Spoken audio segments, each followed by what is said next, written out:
Charlotte Mitchell stared at her own reflection in the train window, her heart racing with each mile closer to Whispering Creek, Montana territory. The year was 1875, and at 22, she was already convinced she'd missed her chance at happiness. The letter rejecting her as a mail-order bride was still folded in her reticule, its creases worn from the many times she'd unfolded it to read the devastating words. Upon further consideration, we regret to inform you that your services will not be required.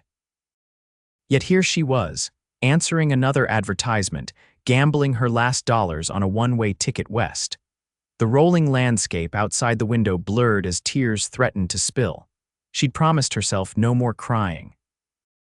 No matter what awaited her in Whispering Creek, it had to be better than the life she'd left behind in Boston, a life of serving as an unpaid nursemaid to her stepmother's children, while enduring constant reminders of her plainness and advancing spinsterhood. First time heading west, miss. Charlotte startled, turning to find an elderly woman smiling kindly from across the aisle. Yes, she admitted, straightening her simple blue travel dress. I'm to be married. Mail order. The woman didn't seem judgmental, merely curious. Charlotte nodded, her cheeks warming. To a rancher, Mr. Kyle Fletcher. Brave girl. I came west as a bride myself 40 years ago. Best decision I ever made, though I cried myself to sleep the first month. The woman chuckled. My Henry was worth it, God rest his soul. Charlotte forced a smile, wishing she shared the woman's confidence. The train whistle pierced the air, signaling their approach to the next station. 2 more stops until Whispering Creek, 2 more stops until she would face either a new beginning or another crushing rejection. When the train finally pulled into Whispering Creek, Charlotte gathered her single trunk and carpetbag with trembling hands. The platform was busy with afternoon activity, cowboys loading cattle, merchants receiving shipments, and families greeting travelers. She scanned the crowd, looking for a man matching the vague description she'd been given.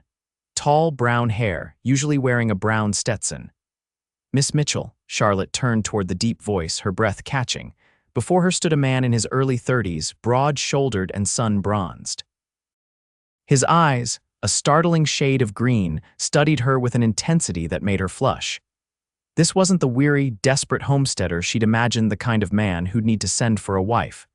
Mr. Fletcher, she asked, her voice barely audible over the train's departing whistle. He nodded, removing his brown Stetson. Kyle Fletcher, madam, welcome to Whispering Creek. He didn't smile, but his gaze was respectful as it swept over her travel-worn appearance. Let me take your trunk. As he lifted her belongings effortlessly, Charlotte felt a fluttering panic. He hadn't said if she was acceptable, if the arrangement would proceed. He hadn't said much of anything at all. The wagon's just over yonder, he said, gesturing with his head. It's about an hour's ride to the ranch, Charlotte followed, acutely aware of curious glances from townspeople. Small western towns thrived on gossip, and a mail-order bride was certainly fodder for conversation. She kept her head high, though her insides twisted with anxiety. The wagon was loaded with supplies: flour, coffee, tools, and other necessities. Kyle arranged her trunk in the back, then offered his hand to help her onto the seat. His touch was brief but steady, calloused from hard work. Thank you, she murmured, settling her skirts around her. Kyle took his place beside her, keeping a respectful distance. You'll want to hold on. The roads get rough outside of town. As they pulled away from the station, Charlotte gathered her courage. Mr. Fletcher, I feel I should ask, am I suitable? The arrangement will proceed. Kyle's hands tightened on the reins. For a long moment, he didn't answer, and Charlotte's heart sank. Then he cleared his throat. Miss Mitchell, I'm a man of my word. I advertised for a wife, and you came all this way. The arrangement stands. Relief washed through her, though it was tempered by his businesslike tone. This was, after all, a practical arrangement. She hadn't expected romance, only security and perhaps, in time, companionship. Thank you, she said softly. I promise to work hard and be a good wife. Kyle nodded, his expression unreadable. The ranch isn't much yet, but it's growing. 700 acres, 30 head of cattle, some horses. The house is small but sound. I'm sure it will be fine. Charlotte tried to sound cheerful. I'm accustomed to making do. As they left the town behind, the landscape opened into rolling grasslands dotted with sagebrush. In the distance, mountains rose against the sky, their peaks still capped with snow despite the late spring warmth. It was beautiful in a wild, untamed way so different from Boston's crowded streets and sooty air. "Have you always lived in Montana territory, Mr. Fletcher?" Kyle, he corrected. "No, madam. Came from Pennsylvania after the war, wanted open spaces after 4 years of battlefields." Charlotte nodded, understanding. The war between the states had changed so many lives. "You fought for the Union?" "Yes." His tone discouraged further questions on that topic. They rode in silence for several miles, the wagon jolting over ruts and rocks. Charlotte gripped the seat, unused to such rough travel. As they crested a hill, Kyle pointed to a valley below. "Fletcher Ranch," he said, a hint of pride coloring his voice for the first time. Charlotte leaned forward eagerly. A modest 2-story house stood surrounded by corrals and outbuildings. A creek wound through the property, its banks lined with cottonwoods. It wasn't grand, but it looked solid and well-maintained, a real home. "It's lovely," she said sincerely. Kyle glanced at her as if checking for sarcasm, then nodded. "Been working on it 8 years now. Started with nothing but the land." As they approached, Charlotte spotted a young boy running from the barn, waving excitedly. Her heart stuttered. Kyle had never mentioned a child in his letters. "That's Caleb," Kyle said, following her gaze. "My ranch hand's boy. His pa, Joe, helps me run the place." Relief flooded her, followed immediately by shame at her reaction. A child wouldn't have been unwelcome, just unexpected. Caleb reached the wagon as they pulled up to the house. "You brought her, Mr. Fletcher. Is she really going to be your wife?" "Mind your manners, Caleb," Kyle said, though his tone was gentle. "This is Miss Mitchell." Charlotte smiled at the boy, whose freckled face showed nothing but open curiosity. "Hello, Caleb, it's nice to meet you." "Pa said you might bring candy from back east," the boy said hopefully. "Caleb," a man emerged from the barn, shaking his head. "I said no such thing." He approached the wagon, wiping his hands on a rag. "Joe Simmons, miss, pleasure to meet you." "Charlotte Mitchell," she replied. "Soon to be Fletcher, I suppose." An awkward silence followed her words. Kyle cleared his throat. "I'll show you the house." He helped her down from the wagon, then retrieved her trunk and carpet bag. Charlotte followed him to the house, noticing the neat flower beds along the front porch, unexpected touches of beauty on a working ranch. "Mrs. Simmons planted those," Kyle said, catching her glance. "Joe's wife comes by to help with the house sometimes. She'll be around tomorrow to meet you." The interior of the house was simple but comfortable. A large main room served as both parlor and dining area, with a kitchen visible through a doorway. A staircase led to what Charlotte assumed were bedrooms. Everything was clean and orderly, if somewhat sparse. "Your room is upstairs," Kyle said, carrying her trunk up the steps. "Mine's down the hall. There's another bedroom for for the future." Charlotte followed, her cheeks warming at his implication of children. Of course, that would be expected eventually. They reached a pleasant room with a window overlooking the creek. A double bed with a handmade quilt, a dresser, washstand, and rocking chair completed the furnishings. "It's very nice," she said, meaning it. "Thank you." Kyle set down her trunk. "I'll leave you to settle in. Supper's at 6. "Kitchen's stocked, but if you're not up to cooking tonight, I understand." "I'll manage supper," Charlotte said quickly. "It's the least I can do." He nodded, then hesitated in the doorway. "Miss Mitchell, Charlotte, I know this isn't ideal marrying a stranger, but I'll treat you right." "You have my word." The simple promise touched her. "Thank you, Kyle. I'll try to be a good wife." After he left, Charlotte sank onto the bed, overcome by the enormity of her situation. By this time tomorrow, she would be Mrs. Kyle Fletcher, married to a man she'd met mere hours ago. She unpacked her meager belongings, hanging her 3 dresses in the wardrobe and placing her mother's Bible on the bedside table. The kitchen proved to be well equipped, and Charlotte found herself humming as she prepared a simple meal of salt pork, beans, and biscuits. Cooking had always soothed her, and having a purpose calmed her nerves. When Kyle came in from the barn, he paused in the doorway, watching her move about the kitchen.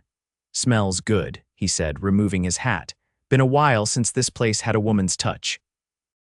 Charlotte smiled, pleased by the compliment. "I hope you'll like it. It's nothing fancy." Don't need fancy, he replied, washing up at the basin by the door. Just honest food. They ate mostly in silence, Charlotte too nervous to make conversation and Kyle seemingly not inclined to small talk. But the silence wasn't entirely uncomfortable, and she caught him watching her when he thought she wouldn't notice. After washing the dishes, Charlotte joined Kyle on the front porch. The sunset painted the mountains in shades of gold and purple, and a cool breeze carried the scent of sage. "It's beautiful here," she said softly. Kyle nodded. "That's why I stayed, even when times were hard." "Were they very hard?" "First few years were rough. Drought, wolves, cattle, thieves," he shrugged. "But it's good land worth fighting for." Charlotte gathered her courage. "When should we?" "That is, when would you like to marry?" "Arranged for the preacher to come tomorrow afternoon if that suits you. Figured you'd want to rest from your journey first." "Tomorrow is fine," she said, her voice steadier than she felt. "I don't need anything elaborate." Kyle turned to face her, his expression serious in the fading light. "Charlotte, if you've changed your mind, if seeing me or the ranch makes you want to back out, there's still time. I can take you back to town in the morning." The offer surprised her. "Do you want me to leave?" "No," he said quickly. "But I want you to be sure, marriage out here isn't easy, especially to a man you barely know." Charlotte considered his words. She had no illusions about the difficulties ahead but what waited back in Boston, a lifetime of servitude and loneliness. "I'm staying," she said firmly. "Unless you've found me unsuitable." Something flickered in his eyes, relief, perhaps. "No, madam, not unsuitable at all." They sat in companionable silence until darkness fell completely, then bid each other good night at the foot of the stairs. In her room, Charlotte changed into her nightgown and knelt beside the bed to pray. She asked for strength, wisdom, and perhaps, if it wasn't too much to hope for, that she might someday find love in this marriage of convenience. Morning brought the smell of coffee and the sound of movement downstairs. Charlotte dressed quickly in her best dress, a modest gray wool with lace at the collar and cuffs. Today, she would become a wife. Her hands trembled as she pinned her hair, trying to create a style more becoming than her usual severe bun. Downstairs, she found Kyle frying bacon. He glanced up when she entered, his eyes widening slightly. "Good morning," she said, suddenly self-conscious. "You didn't need to cook." "Didn't want to wake you." He transferred bacon to a plate. "You look nice." The simple compliment warmed her. "Thank you. For our wedding day, I thought." He nodded, seeming embarrassed. "I'll clean up after chores. Joe's wife is bringing over a cake." Said no bride should get married without cake. Charlotte smiled. "That's very kind of her." After breakfast, a wagon arrived carrying a plump, cheerful woman with graying hair and a kind smile. "You must be Charlotte. I'm Martha Simmons, so pleased to meet you." She bustled in carrying a covered cake. "I've brought a few other ladies from nearby ranches. Hope you don't mind, but we don't get many weddings out here." Before Charlotte could respond, 3 more women entered, each carrying food or flowers. They surrounded her with warm greetings and questions, their friendly curiosity a balm to her nervous heart. "Don't you worry about Kyle," Martha whispered as they arranged wildflowers in jars. "He's a good man, quiet but solid as they come." "I hardly know him," Charlotte admitted. Martha patted her hand. "My Joe and I knew each other 6 days before we wed. Been 30 years now. Sometimes the quiet ones make the best husbands." The morning passed in a whirl of preparations. The women transformed the simple house with flowers and ribbons, set a table with food, and helped Charlotte add finishing touches to her appearance. By the time Reverend Williams arrived at 2 o'clock, the ranch had taken on a festive air, with nearly 20 neighbors gathered to witness the ceremony. Kyle appeared in the doorway of her room just before the ceremony, wearing clean clothes and his hair still damp from washing. He'd shaved, revealing a strong jawline usually hidden by stubble. "You ready?" he asked, his voice gruff. Charlotte nodded, throat tight with emotion. "Yes, you still have time to change your mind." She met his gaze steadily. "Do you want me to?" "No." The word came quickly, surprising them both. Kyle cleared his throat. "I'm honored you came all this way to marry me, Charlotte. I'll try to make you happy here." It wasn't a declaration of love, but the sincerity in his voice touched her deeply. "Then let's get married, Mr. Fletcher." The ceremony was brief but meaningful. Standing before the fireplace in the main room, surrounded by neighbors she'd just met, Charlotte exchanged vows with Kyle, promising to love, honor, and cherish a man who was still largely a stranger. Yet when he slipped a simple gold band onto her finger, a ring that had belonged to his mother, he'd whispered she felt a sense of rightness that calmed her fears. "I now pronounce you man and wife," Reverend Williams declared. "You may kiss your bride." Kyle hesitated, then leaned forward to place a gentle, chaste kiss on her lips. It lasted only a moment, but Charlotte felt it down to her toes. Her first kiss, given by a husband she barely knew, the celebration afterward was surprisingly joyful. The neighbors welcomed her warmly, sharing stories about Kyle that revealed aspects of his character she hadn't yet seen: his generosity during a neighbor's illness, his skill with horses, his quiet determination to build something lasting on his land. As the afternoon faded into evening, the guests gradually departed, leaving the newlyweds alone in the flower-adorned house. Charlotte busied herself cleaning up, hyper-aware of Kyle's presence as he moved about the room, returning furniture to its proper place. "You don't need to do that tonight," he said finally. "It can wait till morning."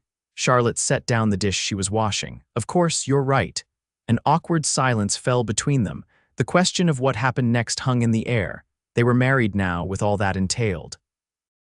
Kyle cleared his throat. "Charlotte, I want you to know, I don't expect, that is, I know we're strangers still." His normally confident voice faltered. "You can have time to get used to things." To me, relief flooded her, followed by a surprising twinge of disappointment. "Thank you." "That's very considerate," he nodded, not quite meeting her eyes. "I'll say good night then." "Good night, Kyle."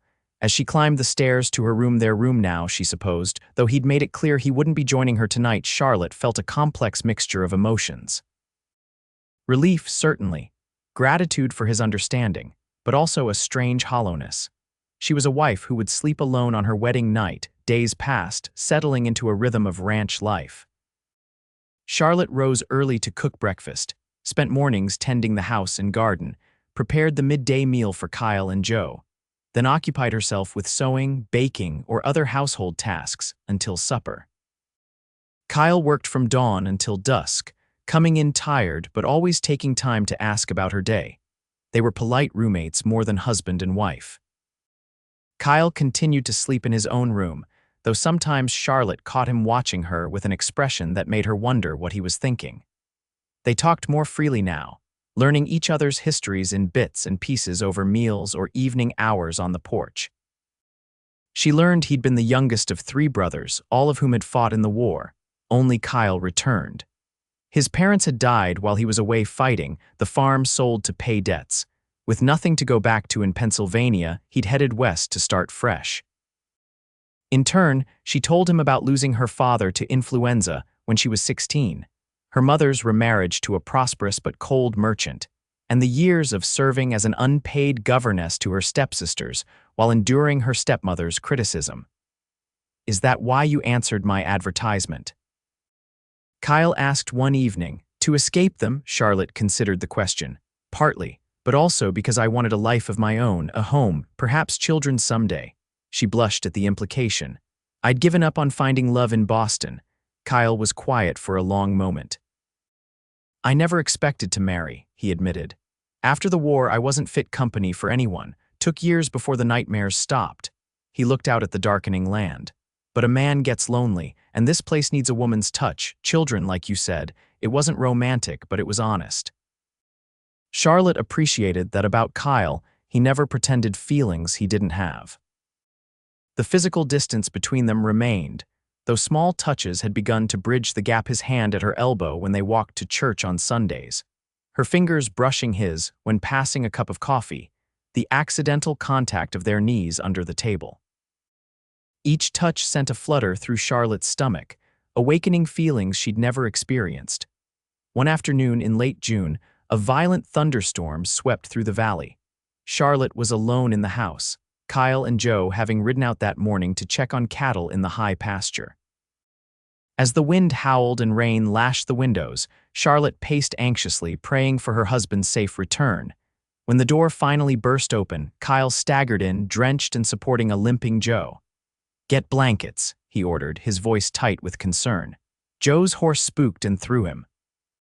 Charlotte rushed to help, laying blankets by the fire and helping Kyle ease Joe onto them. "I'll make coffee," she said, recognizing the signs of cold and shock in Joe's pale face.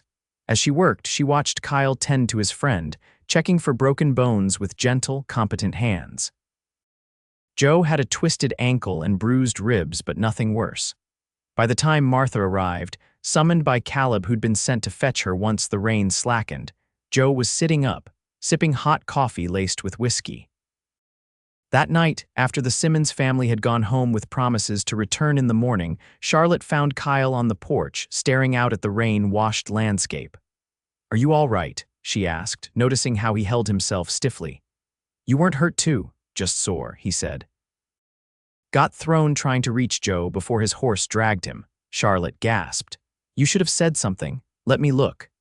Before he could protest, she was examining him by the light from the window, her hands running over his shoulders and down his back. He winced when she touched his left side. "You might have cracked a rib," she said, frowning. "Come inside, I'll bind it for you." Kyle followed her in, his expression a mixture of discomfort and something that made her cheeks warm.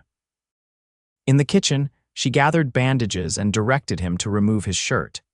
He complied with reluctance, turning slightly away as he unbuttoned it. Charlotte had never seen her husband's bare chest before. He was lean but powerfully built, his skin tanned except where his shirt normally covered. But what caught her attention were the scars, a puckered bullet wound on his shoulder, a long slash across his ribs, and other marks of violence and hard living. She kept her face composed, not wanting to embarrass him. "Hold still," she murmured, beginning to wrap the bandage around his torso. The intimacy of the moment wasn't lost on her, the warmth of his skin beneath her fingers, the sound of his breathing, the scent of him, like leather and pine. "There," she said when she'd finished securing the bandage. "That should help." Kyle cleared his throat. "Thank you." He reached for his shirt, but Charlotte stopped him with a gentle touch on his arm. "These scars," she said softly. "From the war," he nodded, his eyes guarded. "Most of them." Charlotte's fingers hovered over the bullet wound. "You could have died." "Many did." His voice was rough. "Better men than me." "I'm glad you didn't," she whispered. Their eyes met, and something shifted between them. Kyle's hand came up to cup her cheek, his touch tentative, as if expecting her to pull away. When she didn't, he leaned forward slowly, giving her time to retreat. Charlotte closed the distance, pressing her lips to his. Unlike their wedding kiss, this one deepened, Kyle's arms encircling her waist as she wound hers around his neck. When they finally broke apart, both were breathing heavily. "Charlotte," Kyle murmured, his forehead resting against hers. "I want you to be my wife in every way, but only if you're ready." In answer, she kissed him again. That night, she didn't sleep alone. Morning found them tangled together, Charlotte's head on Kyle's chest, his arm around her shoulders. She woke first, watching the sunrise paint golden light across his features, softened in sleep. She'd expected awkwardness, perhaps even regret, but instead felt a sense of peace. They were truly married now. Kyle's eyes opened, finding hers immediately. "Good morning, Mrs. Fletcher." The name, spoken in his sleep-rough voice, filled her with unexpected happiness. "Good morning, husband." His hand came up to brush a strand of hair from her face. "No regrets, none," she assured him, leaning down to kiss him softly. "And you?" Kyle's answer was to pull her closer, his kiss conveying what words could not. The days that followed were filled with a new sweetness. They still worked hard, ranch life demanded no less, but now there were stolen kisses in the barn, lingering touches as they passed each other, and nights spent learning each other's bodies and hearts. Charlotte found herself singing as she worked, happiness bubbling up irrepressibly. One evening in late July, as they sat on the porch watching fireflies rise from the grass, Kyle took her hand. "I have something to tell you." Charlotte looked at him curiously. "What is it?" "I wasn't completely honest when I sent for you," he began, his expression serious. "Or rather, I didn't tell you everything." A chill ran through her. "What do you mean?" Kyle took a deep breath. "You weren't the first woman I wrote to. There was another last year. She came all the way from Philadelphia, took one look at me in the ranch, and decided she couldn't stay." Charlotte's heart twisted painfully. "She rejected you, said I wasn't what she expected, said the ranch was too primitive, too far from civilization." His jaw tightened at the memory. She left on the next stage east. "I'm sorry," Charlotte whispered, understanding now why he'd been so reserved, why he'd repeatedly offered her the chance to leave. That must have been humiliating. Kyle shrugged, though the set of his shoulders told her it still bothered him. "It was for the best. We wouldn't have suited. But it made me cautious about trying again." "Is that why you kept your distance at first? Why you gave me my own room?" He nodded. "Didn't want you to feel trapped if you changed your mind. Wanted to give you time to be sure." Charlotte squeezed his hand. "I'm sure, Kyle." "I've never been more certain of anything." He studied her face, his eyes searching. "Why, I'm nothing special, just a rancher with more scars than prospects." The vulnerability in his question touched her deeply. "Because you're kind, because you work hard for what matters to you. Because when you look at me, I feel seen not as a convenient housekeeper or a mail-order bride, but as Charlotte." Kyle's expression softened. "From the moment you stepped off that train, I knew you were different, not just from her, but from any woman I'd ever met. You looked at this place and saw a home, not a hardship." His voice grew husky. "I didn't expect to feel this way, didn't think I could after everything." "Feel what way?" Charlotte asked, hardly daring to hope. "Like my heart wasn't my own anymore." Kyle brought her hand to his lips. "Charlotte Fletcher, you weren't just the second woman I wrote to. You're the first, the only woman I've ever loved." Tears sprang to her eyes. "Oh, Kyle, I love you too, so much." He gathered her into his arms, his kiss conveying all the emotion words couldn't express.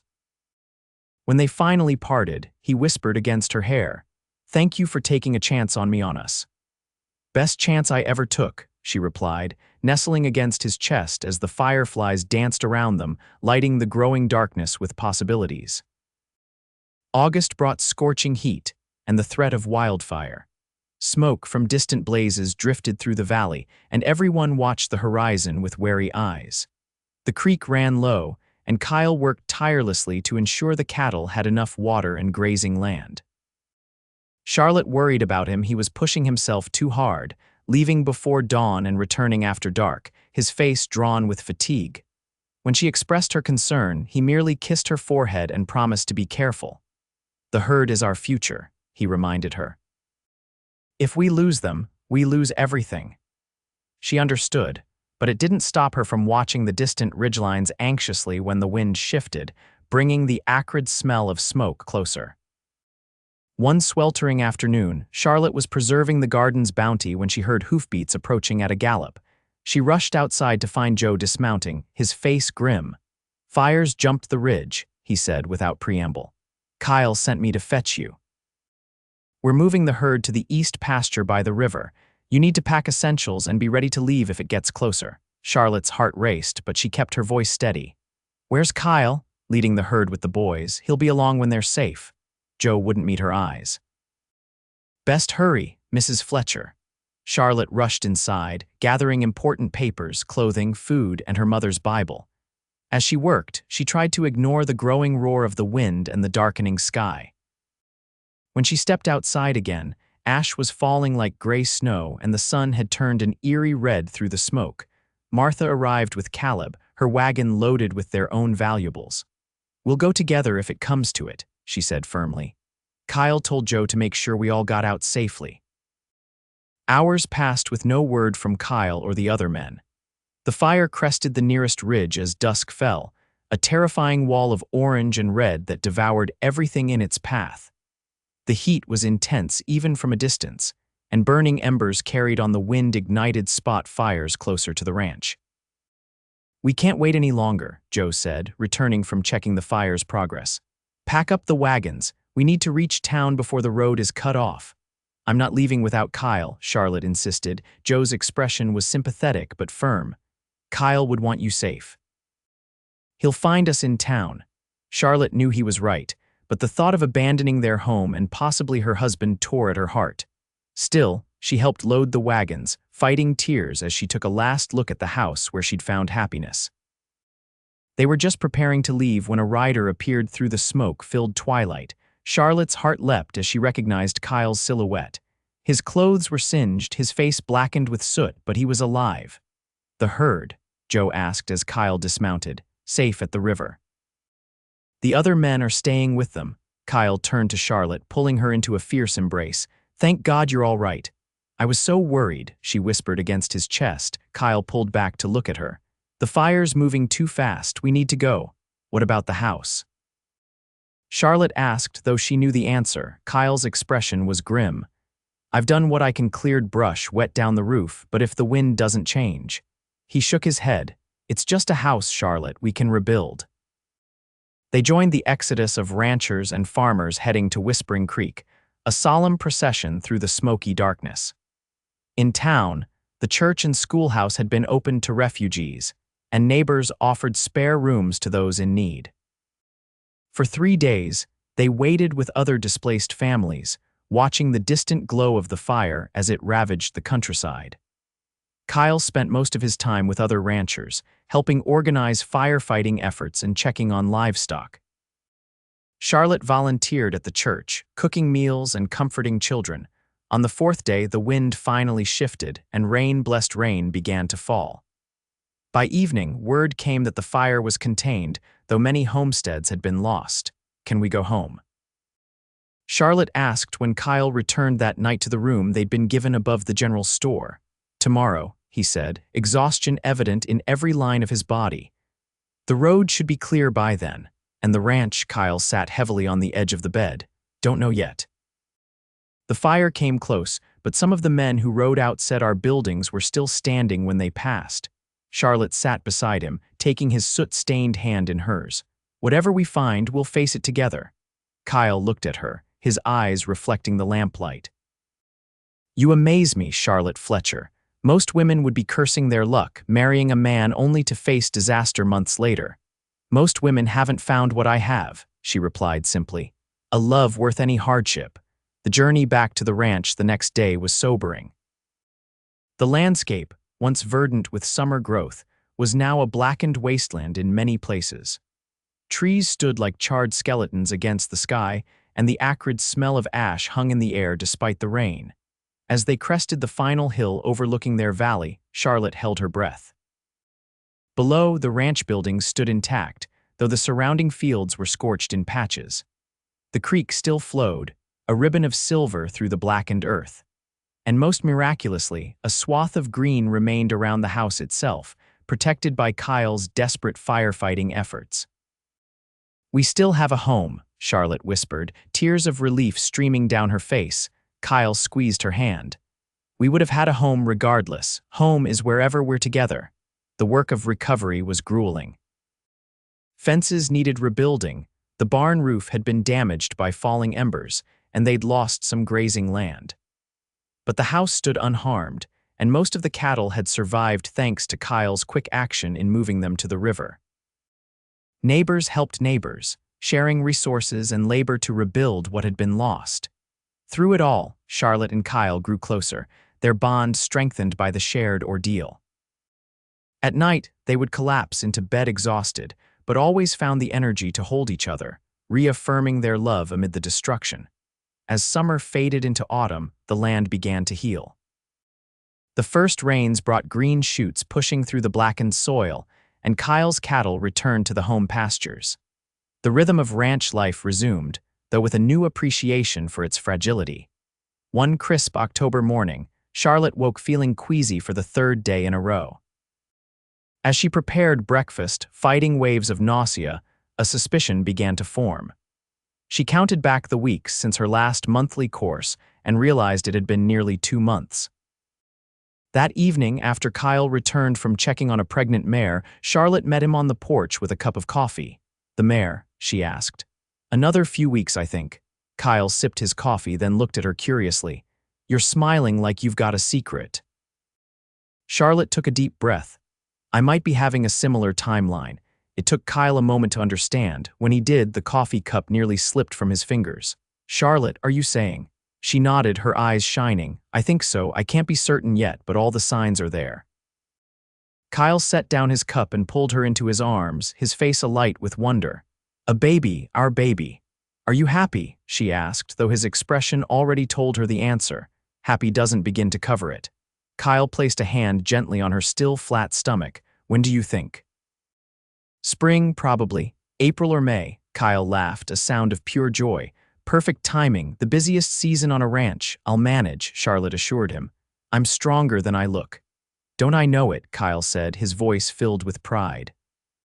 You're the strongest person I've ever known, Charlotte Fletcher. As winter settled over the valley, bringing snow that blanketed the fire-scarred landscape in pristine white, Charlotte's body changed with the growing life inside her. Kyle became even more protective, insisting she rest frequently and enlisting Martha's help with heavier household tasks. They converted the third bedroom into a nursery, Kyle crafting a cradle from pine while Charlotte sewed tiny garments in the evenings. Their discussions of names and dreams for their child's future filled the long winter nights with warmth and anticipation. Do you have a preference? Kyle asked one night as they lay in bed, his hand resting on her rounded belly. Boy or girl? Charlotte considered the question. Either would be a blessing, but sometimes I imagine a little boy with your green eyes and determined chin.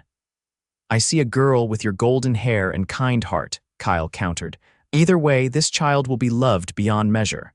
The first of many, Charlotte asked, watching his reaction. Kyle's smile was answer enough. As many as you want, my love. This ranch was meant for a family. As her pregnancy progressed, Charlotte found herself reflecting on the journey that had brought her to this happiness.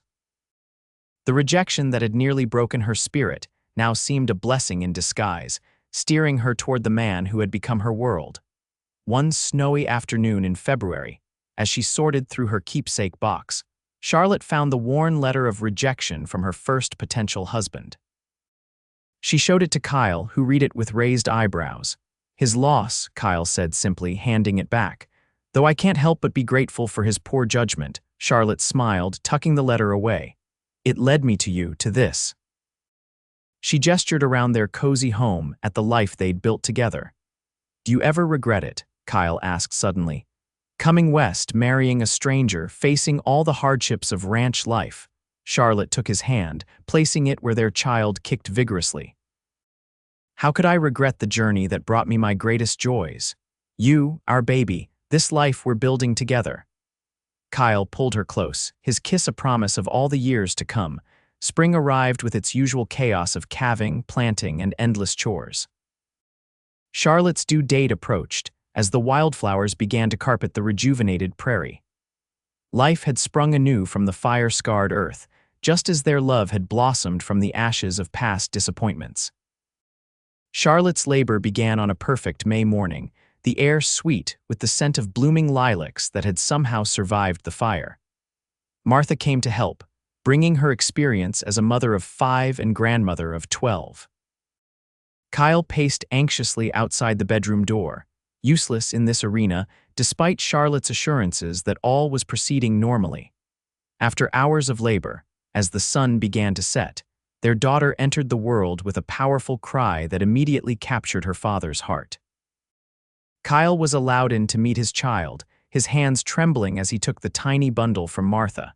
She's perfect, he whispered, tears streaming unashamedly down his weathered cheeks.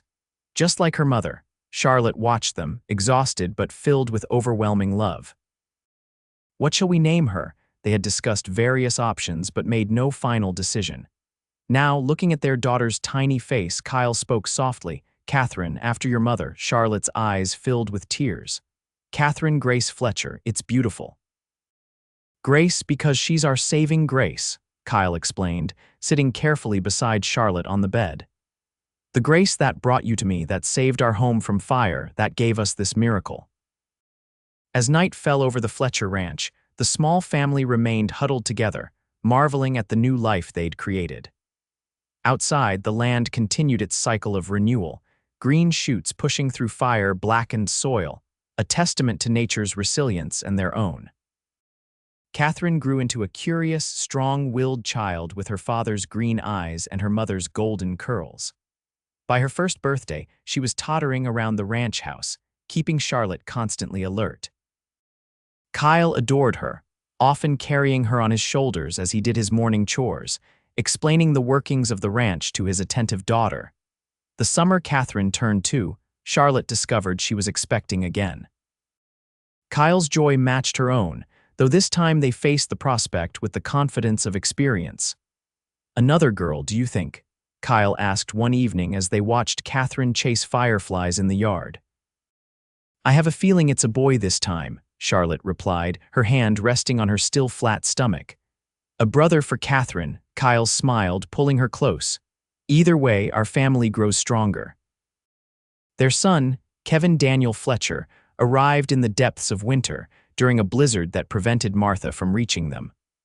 Kyle delivered his own son, following Charlotte's calm instructions despite his terror. When it was over and both mother and child were safely tucked into bed, Kyle collapsed into a chair by the fire, overwhelmed by what they'd accomplished together. I've never been so scared, he admitted when Charlotte asked what he was thinking. The thought of losing either of you. But you didn't, Charlotte reminded him gently. We're stronger than you think, Fletcher women. Kyle laughed, the tension draining from his shoulders. That you are, though this Fletcher man might need a stiff drink after tonight's adventure.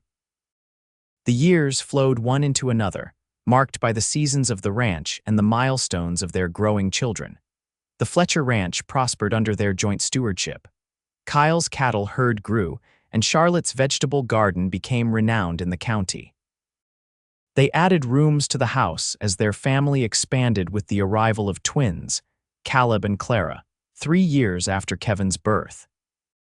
On their 10th wedding anniversary, Kyle surprised Charlotte with a trip to Boston to visit her half-sisters, with whom she'd maintained a correspondence over the years.